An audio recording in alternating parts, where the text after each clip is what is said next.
Hey, what's up, everybody? This is your boy Kenny, and this is Unsung Season 10, and this episode is on Dave Hollister. Now, I am a huge fan of Dave Hollister. I mean, I definitely been following his voice ever since I saw him on Blackstreet. Definitely followed his solo career. I mean, the guy is one dynamic vocalist. Uh, in this episode, they pretty much chronicle, his life, his journey, as well as his music. And one comment that was made about him is that he's Donny Hathaway, Wilson Pickett, and Marvin Gaye rolled up into one. And either one would have to agree. I would really have to agree with that because, when you really think about his albums, like I think the album Ghetto Songs, it was very reminiscent of a Donny Hathaway album, like the whole look of it, and him being in this trench coat, standing in the hood, and it was kind of like very reminiscent of Donny Hathaway's album where he kind of had that same look. So yeah, he embodied Donny Hathaway, Wilson Pickett, and Marvin Gaye, and I definitely say Wilson Pickett because like Wilson Pickett, grew up singing in the church just like him. So anytime when you would hear that church, you would hear Wilson in his voice as well. So it was like, yeah, this Dave Hollister is definitely one of those special dynamic voices. And he pretty much ruled, gospel and R&B with his vocal dynamics. Well, he's pretty much the oldest of 5 children. He's from the south side of Chicago. Pretty much the bed of R&B and soul music. I mean, some of the most greatest talents came out of that area. And he also grew up in church. He started performing in the choir at age 7. And we actually see that he's actually still close to his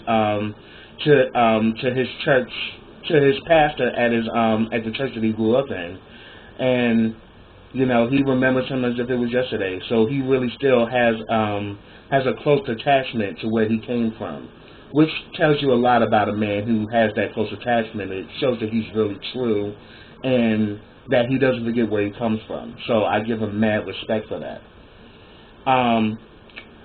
Him and his father had a somewhat of a strained relationship because his father was very strict, and due to the fact that his father was strict, he never felt that he really got that love and attention that he wanted from his father, so this caused him to act reckless, but the thing about it, he grew up in a neighborhood where everybody checked everybody, and we've definitely heard stories about neighborhoods like that where if the neighbor saw you doing something wrong, that neighbor had the right to discipline you and then take you home to your parents, and then your parents disciplined you too. So he kind of grew up in that kind of environment where the neighbors, when they saw him doing something out of line, they checked his ass and then brought him home to his parents. And he was also banned from listening to R&B and secular music, so he would sneak and actually listen to it. And the thing about it, this fool was winning talent competitions, and his parents didn't even know about it. So he was sneaking off, singing R&B at these different competitions, winning these competitions, getting trophies. He's like, shit, I have my trophy stashed at my boy's place, and I kept the money. I was like, oh man, that is awesome right there. Like, I really fell in love with Dave again at that moment. I was like, that is hustling right there, because the whole time you doing R&B, your family don't even know about it, but you're killing the game, and you just pocketing money and just going off like that everything's normal. I'm like, I ain't mad at you. I ain't mad at you at all. That's true hustling. True hustling. When he was 17, he was hired to sing behind the great Vanessa Bell Armstrong. I actually met her once. I mean, she's a remarkable woman. And he had his first child when he was 18. And I think at the time he was actually doing backgrounds for Glenn Jones. Now, Glenn Jones is a great dynamic singer as well. So the fact that Dave Hollister was singing with him just really puts it out there that David was always within good company. You know, he was always surrounded by great vocalists, which actually fueled, you know, his talent and also, you know, fueled his gift as well. And he also even talks about that, you know, once his daughter was born, his father pretty much, you know, told him to get that baby out of my house. And that really pissed him off because he's like, first of all, she's already here. You know, why can't you just embrace your granddaughter? But the dad, being strict and being who he is, it caused a rift with them. So he pretty much says, I left the house and I never came back. But he did say some great things about his father because he said that he found out that the man that he's been calling dad wasn't really his biological father. But he says that he gained a lot of respect and love for him because, you know, it says a lot about a man that you know that's not your kid, but you're going to give this kid your name and you're going to raise this kid as if he's your own, and you're going to make this kid a part of your family. So he says that he will always be my dad. Because he accepted me when no one else did. So he's going to always be my father. So I respect that because I actually myself had the same situation with my father. Because the man that I call my father isn't my biological father either, but he has been in my life since I was 1 year old and has always treated me equal to my brother because he's actually my brother's biological father. But he's always treated me just as equal as my brother, so I will always love and respect him for that because he never made me feel like, well, you're not my kid. He always loved and cared for me as if I was his kid. So I tell everybody, that's my daddy. That's my father. So I respect that about Dave. They even talk about him working with Force One Network, which is actually the R&B spin of Digital Underground because he worked with them as well. And they had this song Spirit, which was a big hit, you know, that was on the Boys in the Hood soundtrack. And the funny thing about it, once I listened to the song, I was like, oh my God, I had no idea that was Dave Hollister. And I didn't. I, for one, because I remember hearing the song before, and I definitely heard it, you know, watching Boys in the Hood and also listening to the soundtrack myself. So, and I had no idea that was Dave. And man, I was like, wow, Dave has been around for quite some time. But yeah, it was a really beautiful song though, and it was a really positive and inspirational song.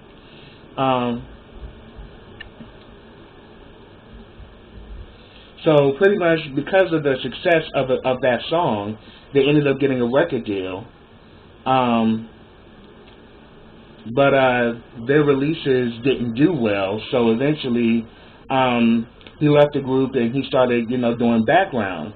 And he was singing background for Mary J. Blige and Patti LaBelle, again, surrounding himself with great dynamic voices, which is awesome. And it was while he was actually singing with Mary J. Blige that he was discovered by Teddy Riley.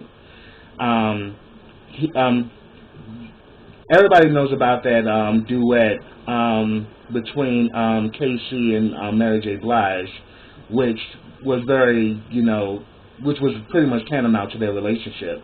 Well, KC couldn't then make one performance, so Dave Hollister sung his part, and that night Teddy Riley saw them and was blown away by Dave's voice. So from that point on, he pretty much invited him that he had an R&B group, and he felt that Dave Hollister would be perfect for it. And the name of that R&B group is as we know, is Blackstreet, and it involved him, Chauncey, Teddy, and I forgot the other guy's name, but if y'all remember it, put it down in the comments. Well, definitely, you know, he even said that while he was with Blackstreet, you know, he definitely had his way with women. He was flipping women in and out. He had women sign, he had pretty much women signing like a petition that, you were cool with everything that goes on in this room, and that, you come in here, you get down with the get down, and you get the hell out. So he said that he just pretty much had a revolving door. So, but then also one of their first big hit from Blackstreet was "Before I Let You Go," which Dave Hollister is singing lead, and I love that song. Before I let you go away, can I get a kiss goodnight? I mean, it's a beautiful song, and I think it went, if I'm not mistaken, I think it went number 2 on the R&B charts. So that pretty much kind of like cemented, their sound and the actual, and then pretty much the actual direction of the group, because, Dave's voice is what put them on the map. And you can definitely tell, and then pretty much we actually find out that this caused rifts between him and Chauncey, because Chauncey was also one of the co-founders of the group, so it didn't sit well with him. So him and Chauncey did not get along. Even Teddy said that it even got so bad that they were fighting on the tour bus. So it got to the point that it was bad. And then Unsung said that they tried to reach out to him. He declined to be interviewed, and he also declined, the rights for them to use "Before I Let You Go" on the episode. So I'm like, okay, Chauncey, you bitter as hell. That was bitter. So we definitely tell that, yeah, that tension between them, I probably think it still resonates to this day, and hopefully they will get that resolved. But that was crazy, so he eventually left Blackstreet and decided to pursue his own endeavors. He even talks about that he ends up getting married because she tells him this is what's her name?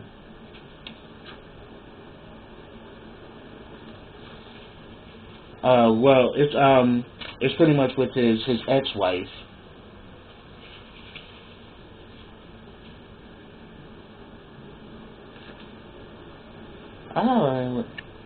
Oh, her name was Keisha. I'm sorry about that. Yeah, so it's like I knew her name. Well, his girlfriend Keisha, she pretty much gives him an ultimatum that either you marry me or I'm gonna abort the baby. So he chooses to get married, but he ends up cheating on her the night that they get married. Now I'm like, damn, that's talk about ratchet and messy. That was crazy. But then again, he was marrying someone that he didn't love, and he wasn't ready to make that kind of commitment. But he said that, yeah, I cheated on her the night that we got married. So, and that's his wife that he ended up having a son with. But then a lot of songs was written about their relationship because their relationship was so topsy-turvy, him cheating on her and them going back and forth, because their relationship just was just that crazy because he was that reckless. And then on top of it, to involve drugs and alcohol in that just made it even worse.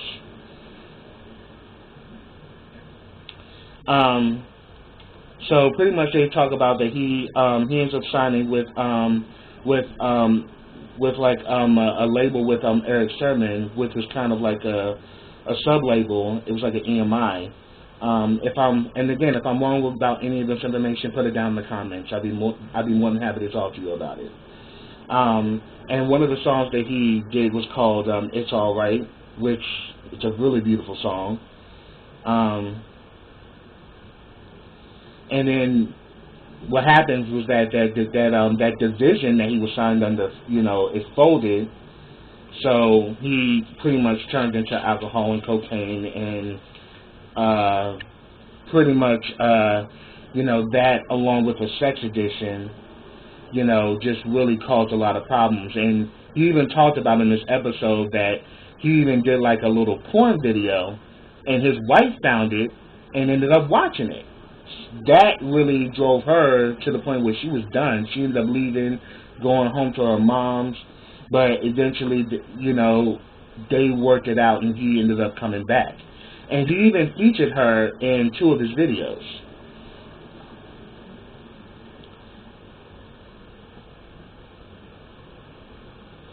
And then also you have I'm sorry. Then he ended up getting another deal with DreamWorks, and the first album that he did was Ghetto Hymns. And Ghetto Hymns, was the album I was talking about earlier, where he kind of had like the look of Donny Hathaway on that cover. Like it really was like a man who was going to express, true feelings of what it means to be young, gifted, and black. So I was all here for that. And one of the songs that was actually a standout on that album was My Favorite Girl, where really it's actually about him being the cheater, but he flipped it and made the woman the cheater. But he says that, he always sings about what he's going through, because he's a true, authentic artist, and he's an expressive artist, so he always wants to sing what he's feeling. And that song was about him and his relationship with Keisha.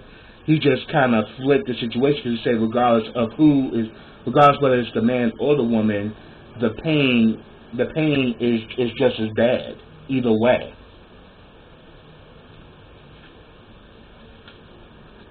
So pretty much, they even said that Dave Hollister was kind of like the male version of Mary J. Blige. He was that artist that was just gonna tell you, was just gonna give you that hard emotion, and was gonna give you great vocal dynamics. And that's exactly what we got from Dave. That's exactly what we get from Dave Hollister every single time.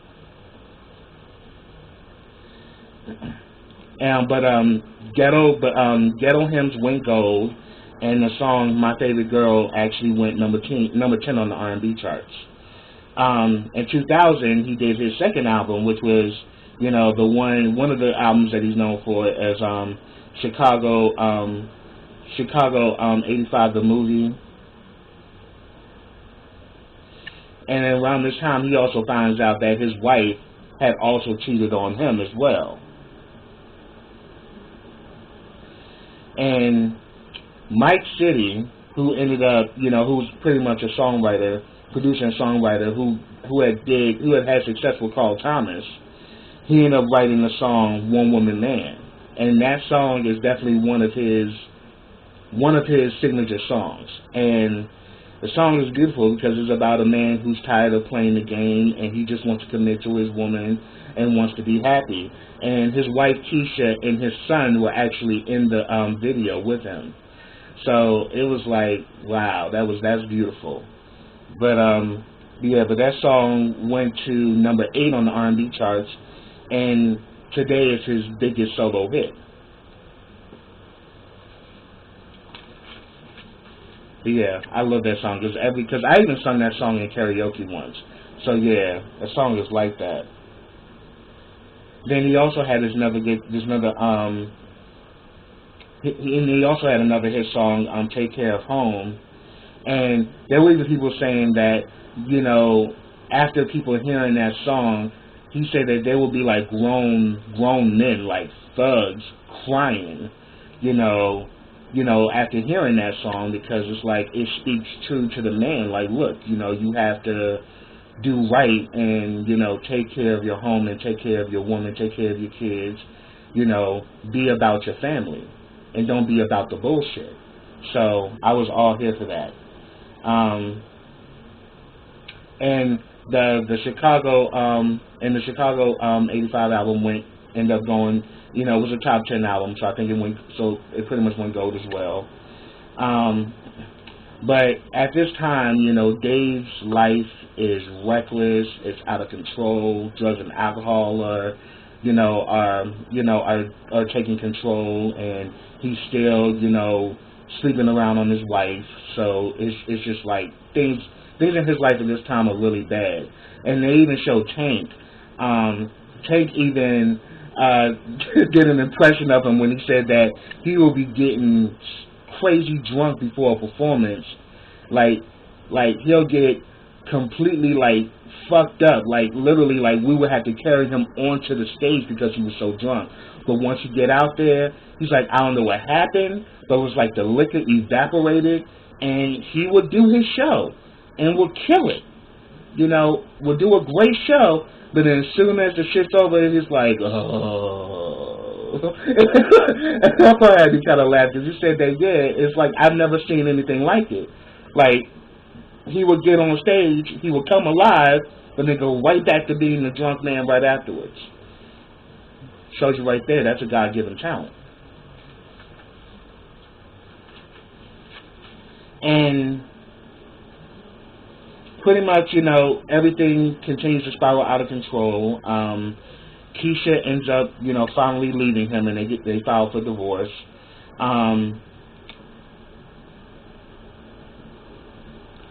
And pretty much, he was pretty much saying that at this time, like, cocaine and alcohol and womanizing, it was his life.